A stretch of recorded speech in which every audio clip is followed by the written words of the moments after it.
Alright guys, what's going on? It's 21 Maxwell here. Now we've got episode number 27 of the Glasgow Rangers save. You're joining us just for a bit to take on Chelsea and the game where we really just need to get a point and pray for results to go in our favour in order for us to progress to the last 16. As you'll see here with the table in Group F, we've got 6 points, Zenit have 6 points, they have the better head to head, so ideally we need to take a point at the Zola Stadium as it's now known as, and Bal need to effectively beat Zenit. And I think we've got a much better record over Bal, so we'll definitely finish ahead of them. So we're looking likely to at least get the Europa League, but we're going to try and be positive going to the Zola Stadium against Chelsea and try and take some sort of result. Since you last joined me, the win against Zenit, it's been a bit of hit and miss since then. We took on Hearts in the Scottish Cup, took the lead for a Brad Mackay own goal before stupid dirty red cards, a straight red, no question about it for Pereira. It was an awful two-footed lunge, and then a goal from Kenny Anderson made it 1-1 before Stefano Fuentes joined Pereira in the early bath with a second bookable offence, so he was gone. So that was an unfortunate added fixture. The replay is going to happen on the 19th of December. And then took on Aberdeen, took the lead early doors for a Scott. Then got Lewis McLeod sent off for a stupid two-footed challenge, so again, couldn't argue with that. Ryan Jack then made it 2-0, so I'm thinking, alright, we're going to do okay. And then two stupid goals conceded to Marcelo Trotta, our ex-striker, from headers. And then a ridiculous own goal from Tyus Browning made it 3-2 to Aberdeen, and just an absolutely awful performance, which it was a game that we had a good chance to go top, and we bottled it. And then just before there, the last game against Inverness, took the lead for Isaiah Brown, Joaquin and Craig Whiting made it 3-0. Cruising, Isaiah Brown added a second to make it 4. Matthew Kennedy pulled one back for the home side, and Tay Coric came off the bench to make it 5-2 before James Craig and my late consolation there. So that means in the SPL, pretty much the same. Us and Celtic, 2 points between us after 15 games. They've got 35, we've got 33. Inverness haven't registered a point since then, and so let's say St Mirren and Partick are going to catch them, and the rest of the teams are filtering on from then. As I say, it's the big game against Chelsea to see where we're going to be in Europe. We're going to go in this game, as I say, it's just going to be a simple 4-1-4-1, so I was going to say 4-4-1-1, but 4-1-4-1 just to make sure we've got enough numbers back. Play with defensive wingers to allow the wing backs to bomb forward ahead of them and let Yedlin and Christie just sit. And hopefully we can frustrate them.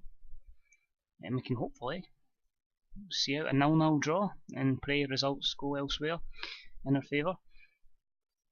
So they're going to line up 4-2-3-1. Ross Barkley in there. They've got Lucas Moura. They've got Vidmar for right back. Is that Joe Pereira that's at Man United? Bit of a bizarre signing, but okay. Pretty decent place up players on the bench as well. Ferreira, Cuadrado and Cesc Fabregas. Courtois not a bad backup goalkeeper either. Interesting, we're allowed to play Isaiah Brown against him. You know, he's on loan from there. But, so all we can do is just kind of see if we can hold out and try and take at least a point here. And say hope results elsewhere go in our favour, and see if we can get a shock 1-0 victory. But as I say, I don't see us doing much here. I think the quality they've got up front will just be too much for their defence. I don't think it's at the level quite where we want it to be at the moment. But the fact we've managed to hold them out for so long is pretty decent. Unfortunately, oh fuck, that's a massive swing here. We've got a penalty. Foul on Jimenez. Here's Ryan Christie. And he scores, so somehow we've got a shock lead at the Zola Stadium for a Ryan Christie penalty. But as I was just going to say, Zenit lead against Bal. So we're going to hope now that Bal can get the finger out. And maybe, just maybe, something special is upon us. But they've had 13 shots there too. And somehow we lead by 1-0. Absolutely incredible. Let's see what the boys can do in the second half. So I don't mind if there's no more highlights in our game. If we can frustrate them. And oh, another chance for Brown. Go on. Oh, just wide. I'm quite happy with this so far. We just need Bal to get a goal back in Switzerland. In Russia, sorry. Here's Azpilicueta going to take the long throw. Oh no, it's a disaster. And it's our goalkeeper, Kevin Trapp, one of the most experienced men in the team. And we just see it there, goes to catch it. And he goes to kick it, it seems, and it just rolls in the back of the net. And that's probably going to be the goal that unfortunately costs us our place here. Isaiah Brown will be replaced by Stevie May. Joaquin's going to come off, he'll be replaced by Craig Whiting. We'll just quickly bring them on and then make a quick tactical change. And that'll just be the halfback coming off, and we'll go with the two up front, switch them around, put Craig Whiting, Stevie May is the advance forward. So we're just going to have to pray now we can get something. We're going overload, all in the line, you know, because realistically I don't think Ball's going to win there. I don't think we're going to get anything, but we might as well try and push for a winner. Let's see what we can get here. Barkley, Costa to Ferreira.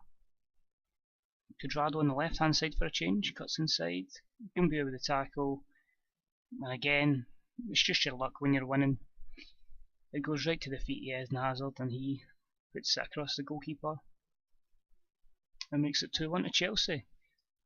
So it's unlucky, it's just a committed tackle, but unfortunately it runs right into the feet of Eden Hazard and he slots it in for 2-1. So we're just going to have to hope we can get another chance, but it's like Barkley's going to play in Cuadrado, his pace is going to put him in, and thankfully Ferreira's rebound is not successful, but it's going to look like it's going to be Europa League football. We're going to be playing Wilson to Christie. I don't think this is going to go over, is it? We're going to get a chance. Is Whiting going to get in? Looks like the Chelsea defence has cleared it, so it's a valiant effort. You know, we've actually kept it kind of competitive, and we'll know that a couple of improvements to the squad and we could maybe take on the likes of Chelsea and other teams in Europe. Maybe if we were a bit more positive in the home game against Zenit and maybe a bit more cautious in the away game, we could have seen something different. But at least the wins, the win over Bal, the 5-1 game at home especially, has certainly helped us. And just hope that we get a kind draw in the Europa League, a team that can help us improve our coefficient, and it means when it gets to like future Champions League campaigns, we'll more favourable draws and a better chance to get into that elusive last 16 and then eventually get on our way to win it.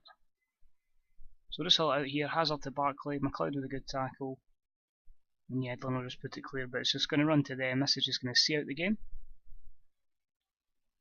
Well, it's a shame that one of the goals was cost by Kevin Trapp. He's an experienced member of the team. Maybe I'll look to sell him on, but that's gone. But certainly just say to the guys, we're very pleased. These were very good considering the circumstances. And that Zenit win, unfortunately, would have seen us not progress anyway. I'll just stick there. So we're out of the Champions League, but we're in the Europa League, and that means Rangers can be proud. Mourinho's happy, I'm happy. We'll see what we can do in the last last 32 of the Europa League. The last thing I want to say in this video, I was just looking at the kind of scouting for players we could potentially bring in. It says we could possibly be looking at Julian Green, Julian Brandt, and Kingsley Coman. They're the three I'm going to try and target. Maybe even Halovic as well. A lot of big names. We're going to try and make this club the hub of up and coming footballers. That we can give them a platform to express themselves, and then hopefully cash in them for like way more the price and we're bringing them in for. So thanks for tuning in, guys. This was 21 Maxwell. Hope you enjoyed the video. If you did enjoy it, please leave a like, and until next time, see you again real soon. Bye bye.